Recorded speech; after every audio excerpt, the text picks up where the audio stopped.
পুজো শেষ আর একটা নর্মাল দিন শুরু।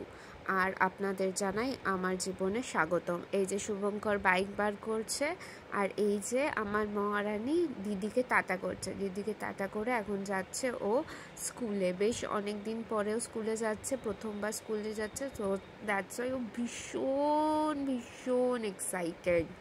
চলুন ঘরে যাই। আর দেখুন আমার ঘরে কি সুন্দর একটা এক্সোটিক একটা অর্কিড হয়েছে, যেটা খুব পছন্দের আমার।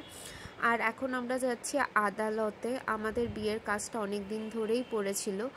আর এই যে দেখছেন কীরকম পুজো পুজো রব চলে এসছে, কারণ জগদ্ধাত্রী পুজো আসছে।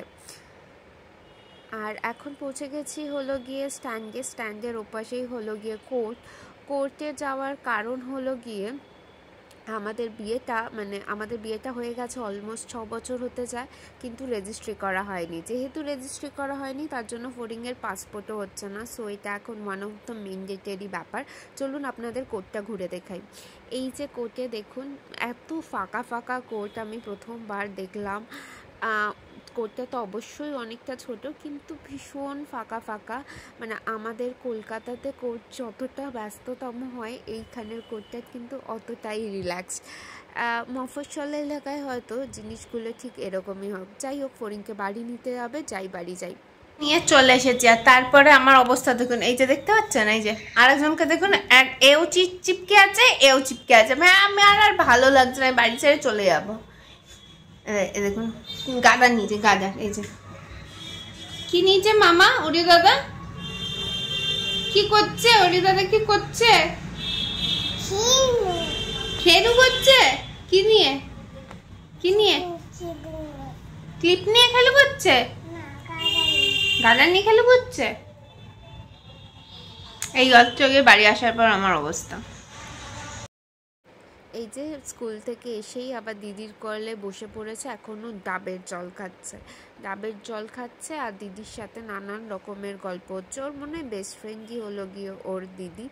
আর এখন আমাকে ছাদে যেতে হবে। ছাদে চলে এসেছি কারণ শীতকাল তো অলমোস্ট এসেই গেল। আর আমার না শীতকালের যে শীতের ফুল, সেটা করতে ভীষণ ভালো লাগে।